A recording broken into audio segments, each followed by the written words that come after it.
Halo semua, salam sejahtera Malaysia, tuan-tuan dan puan yang amat dihormati. Saudara-saudara yang amat dihormati, saya ingin menyampaikan satu maklumat yang saya ambil daripada Harapan Daily yang membezakan pemerintahan PN, pimpinan Muhyiddin Yassin, dan pemerintahan Kerajaan Perpaduan Pimpinan Anwar Ibrahim ataupun PMX hari ini. Saya tidak berkata Muhyiddin Yassin tidak baik pemerintahannya. Namun saudara-saudara, di dalam maklumat yang saya dapat daripada Harapan Daily, kita hanya melihat maklumat ini. Saya tidak pasti ini sahih 100% ataupun tidak. Tetapi perkongsian ini saya rasa akan membuka mata dan terutamanya rakyat Malaysia. Mata rakyat Malaysia, mata pengundi untuk menentukan siapakah kerajaan yang selayaknya akan memimpin negara Malaysia pada masa-masa ataupun PRU akan datang. Nah, di dalam penulisan ini menunjukkan kemenangan Datuk Seri Anwar Ibrahim. Apa yang best zaman Abah berbanding era PMX? Kita tidak di mana zaman Abah best berbanding dengan zaman PMX. Sedangkan zaman mereka bukannya berbeza 10 hingga 20 tahun, tetapi hanya beberapa tahun sahaja. Bila berhujah dengan mereka yang berkata demikian, hujahnya kerana zaman Muhyiddin dapat duit KWSP. Yang lain, kononnya harga barang murah.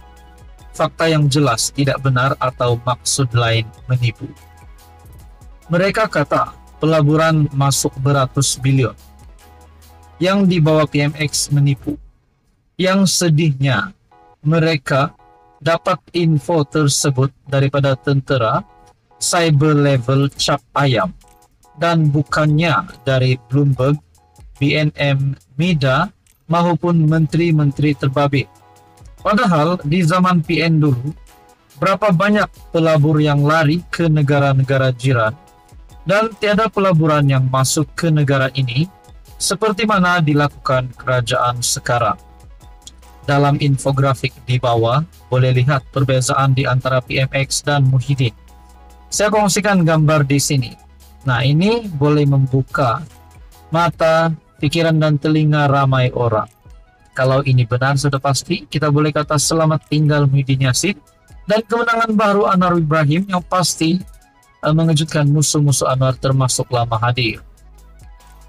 Bagaimana pemerkasaan Islam diberikan jauh lebih banyak daripada zaman PN dengan perbezaan RM 800 juta di mana dikatakan PMX abaikan Islam. Lihat indeks rasuah negara kita semakin baik. Nilai ringgit tidak seteruk zaman PN, inflasi jauh lebih baik, KDNK meningkat dan pengangguran menurun hampir 2%. Saya tidak mahu menulis panjang pagi ini, sekadar ingin bertanya, apa yang bestnya zaman Muhyiddin, sedangkan harga ayam mahal, harga minyak 2 kali ganda, harga cili merah naik 3 kali ganda, pendek kata, harga barang mahal. Apa yang bestnya zaman Muhyiddin? Kita dikurung hingga ada yang kibarkan bendera putih kerana susah. Siapa kata zaman PN rakyat senang lena? Apa yang bestnya zaman Muhyiddin? Sedangkan zaman itu, sudahlah bonus raya pun tidak seperti mana kaki tangan awam perolehi zaman PMX dengan bonus 2.000, duit raya 500 dan malah tol pun percuma. Apa yang bestnya zaman Muhyiddin? Tahukah Anda? Nak raya pun tak boleh. Tahukah Anda, rakyat negara ini adalah rakyat paling lama dikurung di dunia ketika pandemik. Masih ingat orang Islam atau Melayu sedih masa itu kerana terlalu lama tidak dapat solat Jumaat sebab kita dikurung terlalu lama. Lebih heran negara kita isytihar darurat semasa PKP. Apa yang bestnya zaman Muhyiddin? Wang simpanan Anda sendiri habis 10 hingga 30K kerana dibenarkan keluar bukannya bantuan daripada kerajaan. PMX baru menjadi PM 1 tahun 5 bulan dan kita sudah dapat menikmati pelbagai kemudahan. PMX telah membantu lebih 10.000 doktor, kontrak diserapkan pekerjaan tetap di dalam kerajaan. PMX telah membantu lebih 40.000 muflis lepas dari senarai bankrupt. Sebab itu dikatakan, jika PMX ini diizinkan menjadi Perdana Menteri, hingga 10 tahun, negara kita mampu mendekati ekonomi Singapura. Nah, ini sudah pasti kemenangan kepada Anwar Ibrahim. Kebencian mereka kepada kaum-kaum lain semakin menebal. Walaupun mereka tahu kerajaan PN gagal secara total berbanding kerajaan perpaduan, tetapi isu perkauman dimainkan sehingga ada yang tidak perasan. Pemikiran Khawarij telah meresapi ke minda mereka. Mereka sedang menonton permainan Khawarij, tetapi mereka tidak sedar. Nah, saudara-saudara yang amat dihormati, apa komen Anda? Sekian saja, teruskan bersama di dalam channel ini. Halo semua, salam sejahtera Malaysia. Selamat datang ke channel Fels Lifestyle. Terima kasih kerana masih setia bersama admin di dalam channel ini. Dan kepada yang baru di dalam channel ini, selamat bergabung admin ucapkan. Nah, saudara-saudara yang amat dihormati, tuan-tuan dan puan-puan, kita di Malaysia, di Sabah, di Sarawak, kita hidup pelbagai kaum. Dan sudah pasti kita sebagai rakyat Malaysia, sebagai rakyat Malaysia yang perlu menghormati antara satu dengan yang lain. Bukan sahaja di antara kalangan rakyat Malaysia, rakyat biasa, tetapi terutamanya kepada raja-raja Melayu. Kenapa? Masih ada kes ataupun isu berkaitan dengan penghinaan kepada raja-raja Melayu. Ini sudah pasti menyentuh berkaitan dengan isu 3R. Saya mendapat satu maklumat mengejutkan yang pasti menggemparkan seluruh kepimpinan politik di Malaysia dan juga istana negara. Satu artikel daripada Malaysia Kini, hina Agong, pemuda UMNO Pasir Gudang lapor polis. Pemuda UMNO bahagian Pasir Gudang hari ini membuat laporan polis terhadap seorang pemilik akaun Facebook yang membuat hantaran didakwa menghina Yang di-Pertuan Agong Sultan Ibrahim.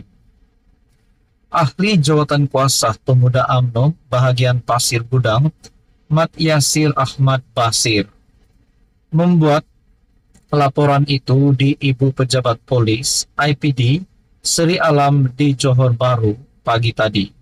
Artikel ini pada 14 April.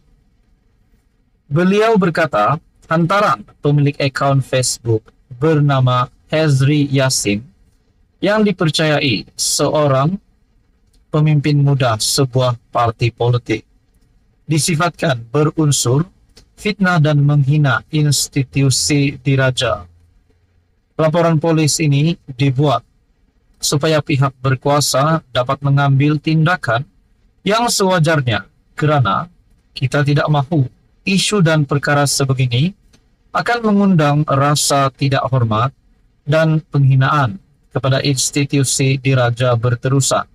Katanya ketika ditemui di pekarangan IPD Seri Alam.